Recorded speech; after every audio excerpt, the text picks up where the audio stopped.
আজকে আমি বিফ বিরিয়ানি রান্না করছি। আর বিরিয়ানি রান্না করার ক্ষেত্রে আমি রাঁধুনি রেডিমিক্স বিরিয়ানির মশলাটা ব্যবহার করে থাকি। প্রথমেই আমি কিছু কিউব করে কাঁচা আলু ভেজে নিয়েছিলাম লাল করে। তারপর সেই তেলেই আমি বেশ কিছুটা পেঁয়াজ দিয়ে দিলাম। লাল লাল করে ভাজা পর্যন্ত অপেক্ষা করব। যেহেতু আমি এখানে সরিষার তেল ব্যবহার করছি, সেহেতু তেলের বুদবুদের কারণে পেঁয়াজটা দেখা যাচ্ছে না। পেঁয়াজটা লাল হয়ে আসলে আমি এখানে গরুর মাংস দিয়ে দিব। আমি এখানে 1 কেজির অল্প একটু কম হবে এই পরিমাণে গরুর মাংস দিয়েছি। গরুর মাংসটি দেওয়ার পরে আমি আস্তে আস্তে করে এখানে সব ধরনের মশলাগুলো অ্যাড করব। সবার প্রথমে আমি যে রাঁধুনি রেডিমিক্স মশলাটা নিয়েছি সেটা পরিমাণ মতো দিয়ে দিব। আমি প্যাকেটের অর্ধেকের চাইতে একটু বেশি পরিমাণ মতো দিয়েছিলাম। তারপর আমি পরিমাণ মতো মরিচ গুঁড়া, জিরা গুঁড়া, ধনিয়া গুঁড়া, লবণ, কিছু গরম মশলা আর জয়ফল জয়ত্রী অল্প অল্প করে আমি দিয়ে দিয়েছিলাম। যদিও এই মশলাগুলো না দিলেও চলে, কারণ মশলাটার মধ্যে সব কিছুই মানে রেডিমিক্স মশলাটার মধ্যে সব কিছুই থাকে, কিন্তু তারপরেও আমার ভালো লাগে তাই আমি এক্সট্রা মশলাগুলো ইউজ করেছিলাম। আমি একটু স্পাইস এবং ঝাল খেতে পছন্দ করি। সাথে দিয়েছিলাম পরিমাণ মতো আদা বাটা এবং রসুন বাটা। এরপর কিছুক্ষণ কষানোর পরে আমি এখানে বেশ কিছুটা টক দই দিয়ে দিব।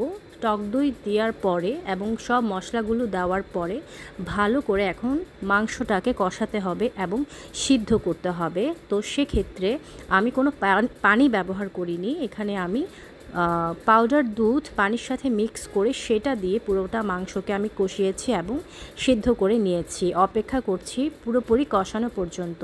পুরোপুরি কষানো হয়ে গেলে আমি আলুগুলাকে একটু নরম করে নেব। যেহেতু আলুগুলো আগে থেকেই ভাজা ছিল তাই বেশি আগে দেয়া যাবে না, একটু পরে দিতে হবে। তারপর আমি এখানে 2 কাপের মতো চাল নিয়েছি, আধা কেজির মতো চাল নিয়েছি।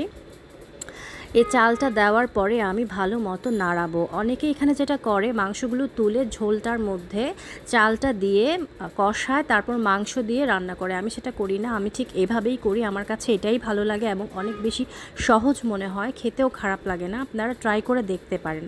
এরপরে আমি পরিমাণ মতো পানি দিয়ে দিচ্ছি। চালটাকে ফুটাবো এবং সিদ্ধ করব মাংসটার সাথে। আমার কিন্তু মাংসটা রান্না অলমোস্ট শেষ হয়ে গেছে, সিদ্ধ হয়ে গেছে, নরমও হয়ে গেছে। এখন চালটার সাথে এটা ভালো মতো মিশিয়ে দিয়ে আমি ঢাকনা দিয়ে ঢেকে রাখবো 5-7 মিনিটের মতো। এটা বলকাবে এবং চালটা ফুটবে এবং সিদ্ধ হবে। কিছুক্ষণ পরে আমি বেশ কিছু কাঁচামরিচ দিয়ে দিলাম। তারপর আবার ঢাকনা দিয়ে ঢেকে আমি আরও কিছুক্ষণ অপেক্ষা করব। এরপরে আমি এখানে কিছুটা কেওড়া জল আর কিছুটা গোলাপ জল অ্যাড করে দিব। এটার মাধ্যমে খুব ভালো একটা সুন্দর একটা স্মেল আসবে।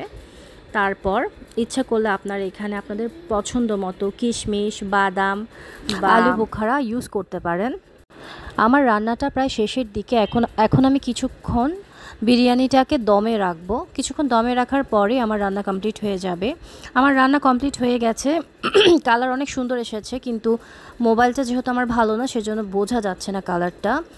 আশা করছি আপনাদের কাছে ভালো লেগেছে আমার বিরিয়ানি রান্না করার রেসিপিটা। সবাই ভালো